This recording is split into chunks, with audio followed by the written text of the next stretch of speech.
Give me a minute of your time.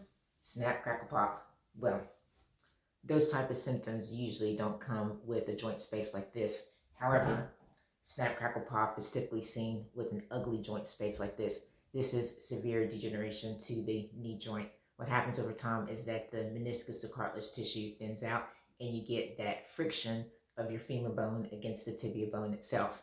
People typically complain of issues with walking, standing, doing steps. It's typically treated with things like knee bracing, physical therapy, activity modification, losing weight, and injections.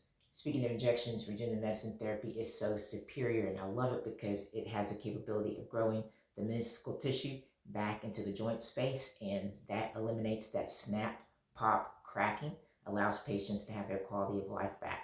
So if you're struggling with pain from your knee joint, check us out because regenerative medicine therapy is highly appropriate for you.